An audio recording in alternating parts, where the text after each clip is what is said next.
레이건 11 인류 역사가 지켜온 11가지 원칙 발표 시작하겠습니다. 레이건 보수주의의 11가지 원칙 중 네 번째, 인간 생명의 신성과 존엄성 파트입니다. 앞서 보았던 11가지 법칙 중에 세 번째 원칙, 가정에서 본 것처럼 레이건은 한 남자와 여자가 혼인을 통해서 아이를 창조할 가능성을 열게 된다고 하였습니다. 레이건은 이를 하나님의 주권으로 보았고, 남녀 간의 결혼과 연합을 통해 생겨나는 아이들을 하나님의 형상대로 만들어진 선물이라고 표현을 하였습니다. 먼저 레이건은 가정과 신앙과 자유의 관계의 핵심에는 개인, 즉 사람이 있다고 하였습니다. 사람에게는 마땅히 창조주 신과 그 신이 부여한 자유가 있기 때문입니다. 앞서 말씀드렸던 것처럼 사람이 존재하는 것은 한 여자와 한 남자, 이상적으로는 한 어머니와 한 아버지의 결합을 통해 가능합니다. 레이건 대통령은 말했습니다. 생명이 거부된다면 사람은 사람일 수 없다. 생명권이 없으면 개인의 자유나 다른 권리도 있을 수 없다. 생명권은 인간의 모든 자유 중에서 가장 근본적인 것이며, 그 권리가 전제되지 않는다면 다른 인간의 자유가 말 그대로 존재할 수 없는 그런 권리인 것이다 라고 하였습니다. 1983년 레이건 대통령은 자유로운 미국을 보존하는 데 전념할 것인데, 그 자유를 보존하기 위해서는 다른 모든 인간의 권리들에 의미를 주는 인간의 초월적인 생명권을 확언하는 것이 가장 중요하다라고 하였습니다. 레이건에게 있어서 생명권은 모태, 정확하게는 수태서부터 시작되었습니다. 대통령이 된 레이건은 미 헌법의 인간 생명 수정안을 지지했습니다. 그 헌법에 다음과 같은 문구를 추가하였는데요. 산모의 나이나 건강 상태나 의존 조건에 관계없이 수태의 순간부터 각 인간 존재에는 다른 무엇보다 중요한 생명권이 주어진다라고 하였습니다.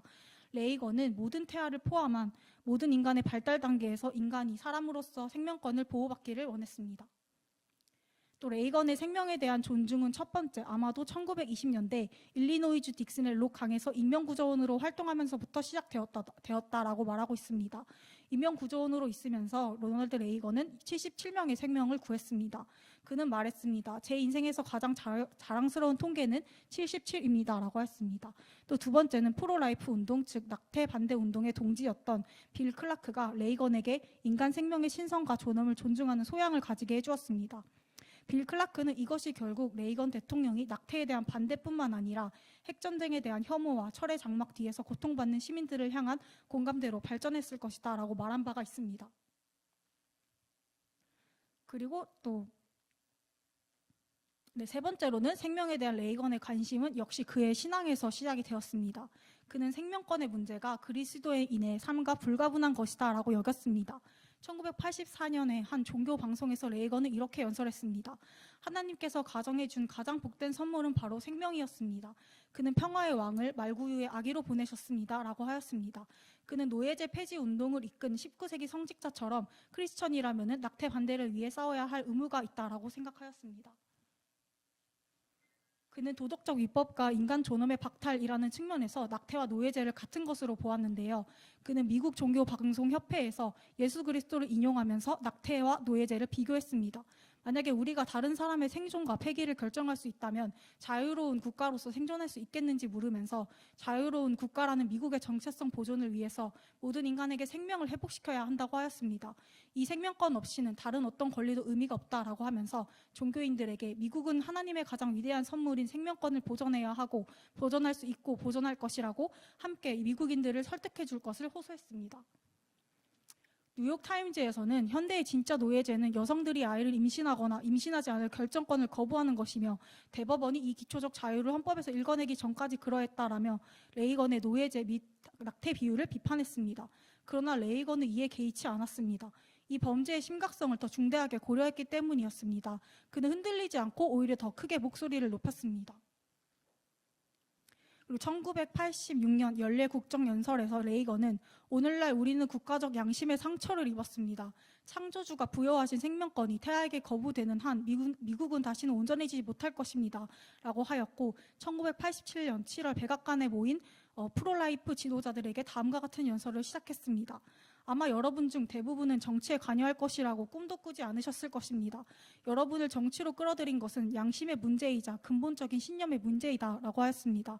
또 레이건은 우리가 만약 생명이 언제 시작하는지 정확히 모른다면 마땅히 우리가 생명을 보호하는 편에 서야지 생명을 파괴하는 편에 설 수 없다라고 이야기하였습니다. 마지막으로 레이건 대통령은 말했습니다.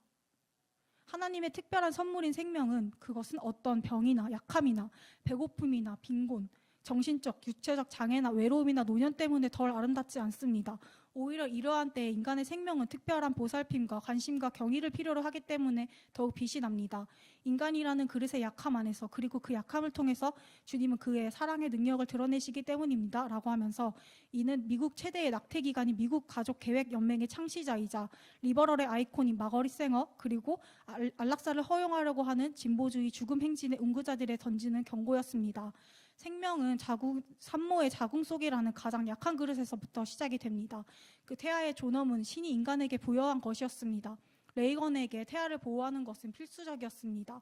보수주의자는 생존을 위해서 도움을 필요로 하는 이 가장 연약한 인간 그릇들을 외면할 수는 없는 것이었습니다. 느낀 점 하겠습니다. 저는 이번 챕터를 통해서 생명에 대해서 저는 깊게 생각해 본 적이 별로 없다고 느꼈습니다. 숨을 쉬면서 살아가고 있다는 것이 하나님의 주권 아래에 있고 또 수태에서부터 나의 생명이 시작이 되었고 그때 생겨난 생명은 하나님의 형상대로 만들어진 선물이라는 것이 마음에 많이 와닿았습니다. 생명은 위대한 것인데 또 저는 다른 사람의 생명은 또 어떻게 바라보고 있는지를 돌아보게 되었습니다. 다른 사람의 생명을 박탈하는 것이 합리화되어 가고 있는 세상에서 저는 그리스도인으로서 어떻게 살아왔고 또 어떻게 살아가야 할 것인지를 생각을 해보게 되었습니다. 여성의 권리를 내세우면서 죄를 합리화하는 것을 들으면서 반감도 많이 했었습니다. 하지만 이것은 그리스도인이라면 선택의 문제가 아닌 싸워야 할 의무가 있다고 한 것을 들으면서 어떻게 지혜롭게 이 세상에서 싸우며 살아갈지도 생각해보게 되었습니다. 또 마지막으로 인간은 산모의 자궁이라는 연약한 그릇에서 시작이 되었고 그렇기에 특별한 보살핌을 필요로 하고 그래서 더욱 빛나는 것이라고 하였습니다. 그 약함을 통해서 주님은 그의 사랑을 드러내신다고 하셨는데 저는 주님에 대한 사랑에 대한 감사함을 느꼈고 또 생명은 아름다운 것이고 약한 모습 그대로 주님 앞에 나아가고 삶을 더욱 사랑해야겠다고 느꼈습니다.